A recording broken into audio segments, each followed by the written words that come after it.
সকলোকে সুপ্ৰভাত জনাইছো আৰু আপোনালোকলৈ লৈ আহিছো এটা সুন্দৰ খবৰ। আজিৰ পৰা অন্তত মুখ্যমন্ত্ৰী আৰু চুলি দাং খাব নালাগে, কাৰণ নিৰ্বাচনী প্ৰচাৰ ইমানতে সমাপ্ত হৈছে আৰু সাংবাদিকৰ মুখামুখি হ'ব নালাগে। আৰু কিনো দৰকাৰ সাংবাদিকসকলে মুখ্যমন্ত্ৰী কিমান খং উঠাই থাকিবলৈ কি দৰকাৰ বাৰু। আৰু আপোনালোকেতো গমেই পায় ইমান এজন নিকা মুখ্যমন্ত্ৰী আমি কিহৰ কাৰণে পাইছো, ভাগ্যৰ মূৰত পাইছো। আৰু সেইজন মুখ্যমন্ত্ৰী যিজন মুখ্যমন্ত্ৰীয়ে নেকি তেওঁ পত্নীক যদি ধৰে তেতিয়া তেওঁ একদম খঙত টিঙিৰি তোলা হৈ আহে। মোৰ পত্নীক কিয় এনেকে কব, মোৰ পত্নীক কিয় এনেকে কব। যদি সেইটো ৰিণিকে এনেকে চুলিখিনি ফাক কৰি কোনোবাই চাইছে নেকি? আজি নতুনকৈ জ্বলাইছে ৰিণিকে বোলে সেন্দুৰ নলয়। ৰিণিকে এনেকে চুলিখিনি ফাক কৰি কোনোবাই চাইছে নেকি? তাত সেন্দুৰ আছে নে না? এলিজাবেথে সেন্দুৰ লয়। আজি নতুনকৈ জ্বলাইছে ৰিণিকে বোলে সেন্দুৰ নলয়। ৰিণিকে এনেকে চুলিখিনি ফাক কৰি কোনোবাই চাইছে নেকি? তাত সেন্দুৰ আছে নে না? এলিজাবেথে সেন্দুৰ লয়। দেখিছেনে তেওঁ কিমান খং উঠিছে। পত্নীৰ কথা যেতিয়া সুধিছে সাংবাদিকে আৰু তেতিয়া তেওঁ একদম নিজৰ নাইকিয়া চুলিকেইডালৈকে মেলি পেলাই দেখাবলগীয়া হৈছে। তাতোতকৈ আৰু দুখৰ কথা কিবা আছেনে? আৰু এজন মুখ্যমন্ত্ৰীয়ে ৰাতি ৰাতি শুব নোৱাৰা হৈছে। যেতিয়া তেওঁ ঘৰত উভতি যায় তেওঁ গোটেই তিনিজন সদস্য তেওঁ ঘৰত থাকে, সেই সদস্য কিটাই মানে কি কৰে, ইননি বিননি ধৰি পেলাই কান্দে, কাৰণ তেওঁলোকৰ বহুত দুখ লাগে।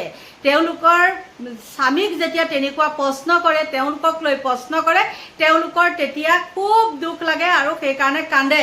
কিন্তু তেওঁ স্বামীজনে যে লোকৰ পত্নীক, লোকৰ ছোৱালী কুংকি চৌধুৰী বা জ্ঞানশ্ৰী বা এলিজাবেথ তেওঁলোকক যে ধৰে তেতিয়া তেওঁলোকৰ কিন্তু দুখ নপৰে, দুখ তেওঁলোকৰ গাত নালাগে। তেতিয়া কিয়নেকে দুখ লাগিব, কাৰণ তেতিয়া তেওঁলোকৰ কোপটো বেলেগৰ তাত পৰে। আৰু এতিয়া তেওঁলোকৰ তাত যেতিয়া মেইন পইণ্টত পৰি গৈছে তেওঁ কি কৰিছে, চুলি ফালি দেখাবলৈ বাধ্য হৈছে। আৰু এইজনে হ'ল মুখ্যমন্ত্ৰী। আজি মুখ্যমন্ত্ৰীয়ে যিটো তৎপৰতাত যেতিয়া তেওঁ পত্নীৰ নামত ইমান কিবা কিবি আছে বুলি ক'লে পৱন খেৰাই, আৰু লগে লগে কি কৰিছে একদম এফআইআৰ দি মানে এদিনৰ ভিতৰতে একদম পৱন খেৰা ঘৰ মানে ঘেৰা কৰিবলৈ গৈছে। কিন্তু সেইজনে আকৌ 6 মাহ উকলি 7 মাহত ভৰি দিলে। জুবিন গাৰ্গক ন্যায় দিমকে তেওঁলোকে দিব নোৱাৰিলে। তেওঁলোকৰ সেইটো পিছত সেইটো আদালতত আছে, কিন্তু তেওঁলোকে যদি আদালতত থানাত কেছে দিছে তেওঁলোকৰ কাম তেওঁলোকে কৰিব, কিন্তু সেইটোত আকৌ তেওঁলোকৰ মানে খৰখেদা। আৰু জুবিন গাৰ্গৰ ক্ষেত্ৰত হ'লে কিন্তু খৰখেদা নহয়। আৰু দুখ লাগিছে এটা কাৰণে মুখ্যমন্ত্ৰীলে, কাৰণ তেওঁ পত্নী হওক তেওঁ সন্তানসকল হওক ঘৰত বোলে কান্দি থাকে, আৰু সেই কথা তেওঁ নিজ মুখেৰে স্বীকাৰ কৰিছে। ভাগি পৰা নাই, কাৰণ মই যুঁজিবই আহিছো। ল'ৰা ছোৱালী ঘৈণীয়েক তিনিটাই কান্দি থাকে। ঘৰত যেতিয়া ঘূৰি যাওঁ ল'ৰা ছোৱালী ঘৈণীয়েক তিনিটাই কান্দি থাকে। তথাপিও আপুনি মানসিকভাৱে কিন্তু ভাগি পৰা নাই। ভাগি পৰা নাই, কাৰণ মই যুঁজিবই আহিছো। সেইকাৰণে এইবিলাক প্ৰশ্ন সোধাৰ আগতে আপোনালোকে বিবেকবিলাকক সুধি ল'ব যে মুখ্যমন্ত্ৰীক এইবিলাক প্ৰশ্ন সোধাটো উচিত নে অনুচিত হ'ব। গম পাব লাগিব। মই ৰূপজ্যোতি কুৰ্মীৰ দৰে থানাৰ আগত বহি, বাছ ষ্টেচনৰ আগত বহি মই পাগলামীৰ এক্টিং কৰিব নোৱাৰো, ঠিক আছে? যেতিয়া মানুহ সঁচাকৈ পাগল হয় তেতিয়া এই মোদী এটা দালাল, এই মোদী এটা ঠগবাজ, এই মোদী প্ৰবঞ্চক, এবাৰ অন্ত কৰিব। কেতিয়াবা মোৰ চকু পানী ওলাই। আমাৰ দেউতা সৰু আছিল কাৰণে, সাধাৰণ আছিল কাৰণে আমি একো কৰিব নোৱাৰো। দুখ লাগে এইটো কাৰণে যে টাৰ্গেটটো অসমীয়া মিডিয়াৰ মই। কেতিয়াবা মোৰ চকু পানী ওলাই। কাম মই কৰোঁ, ৰাতিয়ে দিনে কোভিড হস্পিটেল মই ঘূৰো, টাৰ্গেট মই। আৰু গৌৰৱ গগৈ পাকিস্তানত বেংক একাউণ্ট আছে, চিধা কাগজ দেখাই দিলোঁ, তথাপিতো আপোনালোকে বিশ্বাস নকৰে। তাৰমানে বাপেক ডাঙৰ হ'লে চব মাফ। আমাৰ দেউতা সৰু আছিল কাৰণে, সাধাৰণ আছিল কাৰণে আমি একো কৰিব নোৱাৰো। এইবিলাক হৈছে দুখৰ কথা। কোনোবাই ফটোশ্বপ কৰি আজিকালি দিনত ডকুমেণ্টছ বনায় নেকি? আজিৰ দিনটো কালি প্ৰেছ কনফাৰেন্স কৰিলে, আজিৰ দিনটোতো একো নামাতা হ'ল। এতিয়া ইয়াত এইবিলাক আছে, প্ৰতিদিন DUI সুধিছে নেকি আজি ধৰি পেলাই যে গৌৰৱ গগৈ কালি আপুনি ইমান ডাঙৰ ডাঙৰ কথা ক'লে আজি কিয় মুখেদি নামাতে দুখ লাগে এইটো কাৰণে যে টাৰ্গেটটো অসমীয়া মিডিয়াৰ মই কেতিয়াবা মোৰ চকু পানী ওলায় কাম মই কৰোঁ ৰাতিয়ে দিনে কোভিড হস্পিটেল মই ঘূৰোঁ টাৰ্গেট মই আৰু গৌৰৱ গগৈ পাকিস্তানত বেংক একাউণ্ট আছে চিধা কাগজ দেখাই দিলোঁ তথাপিতো আপোনালোকে বিশ্বাস নকৰে তাৰমানে বাপেক ডাঙৰ হ'লে চব মাফ আমাৰ দেউতা সৰু আছিল কাৰণে সাধাৰণ আছিল কাৰণে আমি একো কৰিব নোৱাৰোঁ এইবিলাক হৈছে দুখৰ কথা কোনোবাই ফটো চব কৰি আজিকালি দিনত ডকুমেণ্টছ বনাই নেকি আজিৰ দিনটো কালি প্ৰেছ কনফাৰেন্স কৰিলে আজিৰ দিনটোতো একো নামাতা হ'ল এতিয়া ইয়াত এইবিলাক আছে প্ৰতিদিন DUI সুধিছে নেকি আজি ধৰি পেলাই যে গৌৰৱ গগৈ কালি আপুনি ইমান ডাঙৰ ডাঙৰ কথা ক'লে আজি কিয় মুখেদি নামাতে সম্পত্তিৰ তথ্য লুকুৱালে হিমন্ত বিশ্ব শৰ্মাই নিৰ্বাচনী শপতনামাত নাই ৰিণিকী ভূঞা শৰ্মাৰ চাহ বাগানৰ তথ্য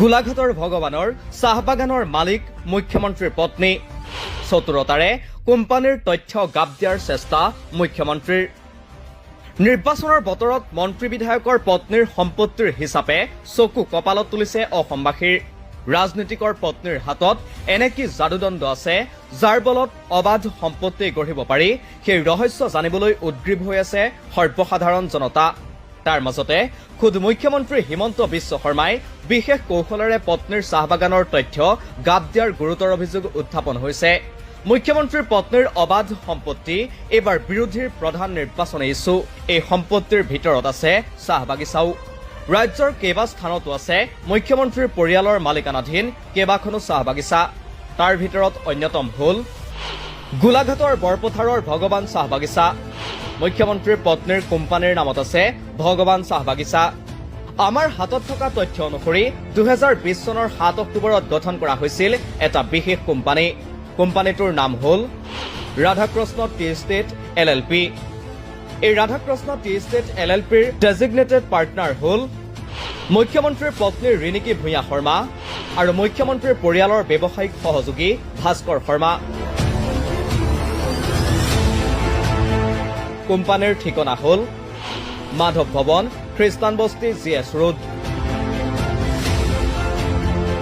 য'ত মুখ্যমন্ত্ৰীৰ পৰিয়ালৰ মালিকানাধীন নিউজ লাইভৰো কাৰ্যালয় এই কোম্পানীটোৰ নামতে হিমন্ত বিশ্ব শৰ্মা মুখ্যমন্ত্ৰী হোৱাৰ কিছুদিন পাছতে ক্ৰয় কৰা হৈছিল ভগৱান চাহ বাগিচা 2021 চনৰ 7 জুলাইত মুখ্যমন্ত্ৰীৰ পত্নীয়ে ক্ৰয় কৰে ভগৱান চাহ বাগিচা আছাম ভেলী টি প্লাণ্টেশ্যনৰ পৰা ক্ৰয় কৰে ভগৱান চাহ বাগিচা গোলাঘাটৰ ধনচিৰি মহকুমাৰ বৰপথাৰত থকা ভগৱান টি ষ্টেট ক্ৰয় কৰা ৰাধাকৃষ্ণ টি ষ্টেট LLPত আছে ৰিণিকী ভূঞা শৰ্মাৰ 99% আৰু ভাস্কৰ শৰ্মাৰ 1% শ্বেয়াৰ লক্ষণীয়ভাৱে এই চাহ বাগিচাৰ তথ্য উল্লেখ নাই মুখ্যমন্ত্ৰীৰ নিৰ্বাচনী শপতনামাত উল্লেখ কৰা তথ্য অনুসৰি তালিকাভুক্ত নোহোৱা কোম্পানীত মুখ্যমন্ত্ৰীৰ পত্নীৰ আছে মুঠ 2,74,44,150 টকাৰ বিনিয়োগ কিন্তু কোন কোম্পানীত কিমান টকাৰ বিনিয়োগ আছে সেই তথ্য উল্লেখ কৰা হোৱা নাই উল্লেখ নাই কোম্পানীৰ নামত থকা সম্পত্তিৰ তথ্যও এনেদৰেই চতুৰতাৰে মুখ্যমন্ত্ৰী হিমন্ত বিশ্ব শৰ্মাই চাহ বাগিচা ক্ৰয় কৰা পত্নীৰ কোম্পানীৰ তথ্য গাপ দি গ'ল কিন্তু উপলব্ধ তথ্য অনুসৰি ৰাধাকৃষ্ণত আছে ৰিণিকী ভূঞা শৰ্মাৰ 4,24,714 টকাৰ বিনিয়োগ কোম্পানীটোত ভাস্কৰ শৰ্মাৰ আছে মাত্ৰ 1 লাখ টকাৰ বিনিয়োগ যি তথ্য বিস্তৃত ৰূপত সদৰি কৰাৰ পৰা বিৰত আছে মুখ্যমন্ত্ৰী হিমন্ত বিশ্ব শৰ্মা মুখ্যমন্ত্ৰীৰ পৰিয়ালৰ আন কোন কোম্পানীত কিমান টকাৰ বিনিয়োগ আছে কোম্পানীসমূহৰ নামত ক'ত কিমান সম্পত্তি আছে সেই সন্দৰ্ভত অব্যাহত আছে তেওঁ কিমান দুখেৰে কৈছে তেওঁ ঘৰত সন্তান সহ পত্নী কিমান ইননি বিননি ধৰে নিজ মুখেৰে তেওঁ স্বীকাৰ কৰিলে শুনিলেনে কিন্তু এজন মুখ্যমন্ত্ৰীয়ে এসময়ত কি কৈছিলে তেওঁ মুখৰ ভেলু কেনেকুৱা তেওঁ কিমান নিকা কিমান তথ্য তেওঁ একদম সম্পূৰ্ণ সত্য শুদ্ধকৈ দিছে আপোনালোকে নিজে শুনি লওক নিজে চাই লওক তাৰ পিছত ভাবক যে এজনৰ কিমান ভেলু আছে